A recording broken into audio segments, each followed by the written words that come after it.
আপনার সঙ্গে আসিফ নজরুল সাহেবের সঙ্গে 12টা থেকে 4টা পর্যন্ত আর্মি হেডকোয়ার্টার, 4টার পরে চলে যায় বঙ্গভবন, রাত 10টা পর্যন্ত বঙ্গভবনে। তাহলে এই মামলা আসামিটা কিভাবে হলো?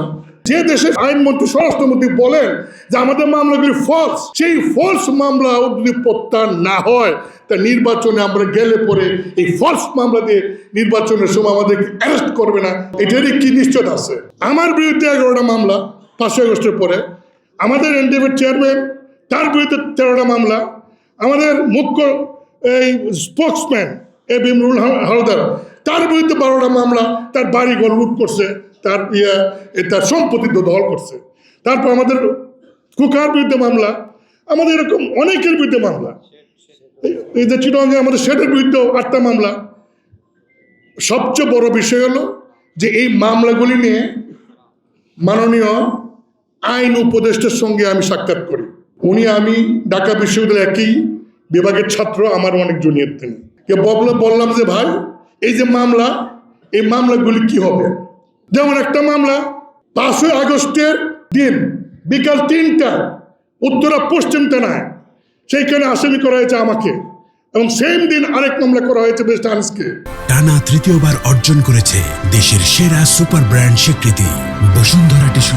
5ই আগস্ট বিকাল 3টায় আমি আমার এখানে ফোনে আছে আসিফ নজরুল সাহেবকে মেসেজ দিলাম যে আসিফ নজরুল, এই যে 5ই আগস্টের 3টা অকারেন্স হয়েছে, যে মামলা আমি আসামি উত্তরা পশ্চিম থানা, ওই টাইমে আপনার সঙ্গে মানে আসিফ নজরুল সাহেবের সঙ্গে 12টা থেকে 4টা পর্যন্ত আর্মি হেডকোয়ার্টার, 4টার পরে আসিফ নজরুল সহ আর্মি চিফ সহ আমরা 4টার থেকে 4টার পরে চলে যাই বঙ্গভবন, রাত 10টা পর্যন্ত বঙ্গভবনে। তাহলে এই মামলা আসামিটা কিভাবে হলো? তখন আসিফ নজরুল সাহেব বললেন, ভাই আমরা জানি আপনাদের মামলাগুলি ফলস, এই মামলাগুলি প্রত্যাহারের জন্য কি করা যায় আমরা করব।